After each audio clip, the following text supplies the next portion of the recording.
Yo, my name is Nikias, and today I want to talk about how your experience of cutting and bulking can feel different if you're trans. And I have three strategies to share that really help me and my clients navigate these sometimes complex and difficult emotions. This topic popped up recently in a conversation I had with a client on one of their check-in calls. The call then inspired me to make a post, which did quite well on Instagram. It seemed to resonate with a lot of people, and that is why I'm here. I know I said I'd make a video about cutting or bulking, and I promise I'm going to, but this feels like a really meaningful topic, so much so that this is the first time I'm recording this video for YouTube, but also for my audio podcast. Anyway, before I get into the topic, if you are interested in one-to-one online coaching, or if you'd like to purchase a custom program without coaching, check out my website or email me. All of the links are in the video notes or in the podcast notes if you're listening to this on audio.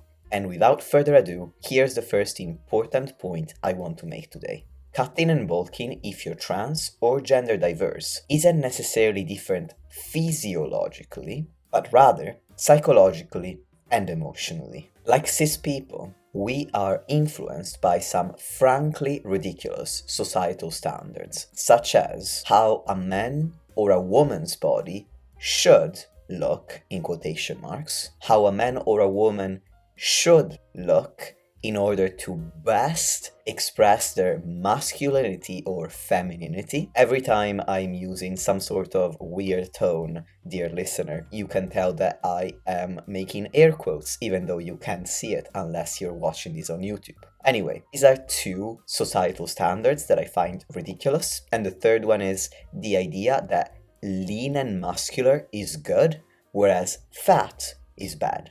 In addition to that, as if that's not enough, unlike cis people, we also struggle with, first and foremost, gender dysphoria. For some, bulking in a calorie surplus can be a bit of a mindfuck, because even when you're doing everything really well, you are going to gain a little bit of extra fat. And in these people's minds, this extra fat ends up amplifying AFAB or AMAB features that they feel are incongruent with their identity, like the hip and thigh area for a lot of trans-masc people.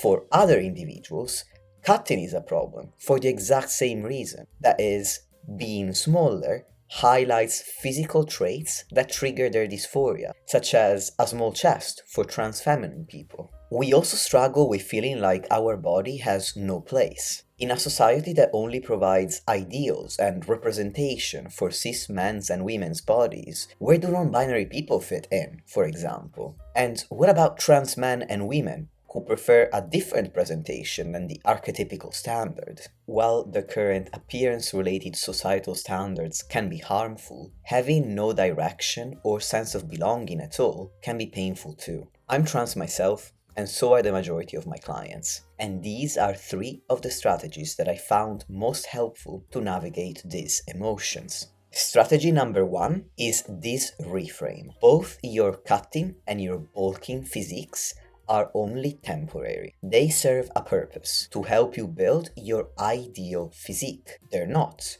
your ideal physique just yet. So try to appreciate them for this reason, even though they may feel uncomfortable at times. Strategy number two is to work on your body image. And specifically, I suggest that you ask yourself, how can you express your identity with your actions instead of your appearance? I took a course on how to help my clients nurture their body image back in 2024, and the most important learning point for me was that building muscle or losing fat alone will not help you improve your body image. Because our body image isn't just about our appearance. Body image is defined as the collection of thoughts and emotions that we have about our appearance, and the actions that these thoughts and emotions can trigger. So while changing your appearance in a way that feels more aligned with your gender and aesthetic preferences can help improve your body image, it will not help you if you tie too much of your confidence, identity, and or self-worth to the way that you look. In that case, you also need to do some mental work to build your confidence with your actions rather than with your appearance, and to separate your identity and worth from your physique. All skills which, thanks to that course, I now have the tools to help my clients develop when they need it.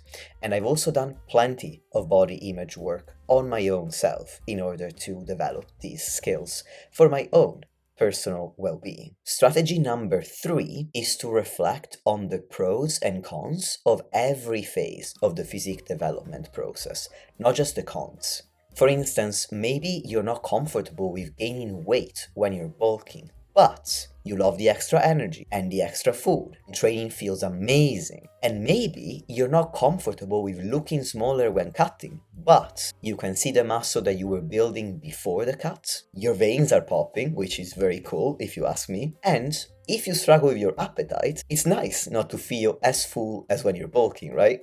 Anyway, these are all of my 3 strategies, so that is a wrap for today's video. Also, let me know the answer to this in a comment, whether to the YouTube video or to the podcast itself. What thoughts came up for you as you were watching or listening? I'd be really curious to hear what you think of this topic. Thank you for watching or listening, and I will talk to you soon.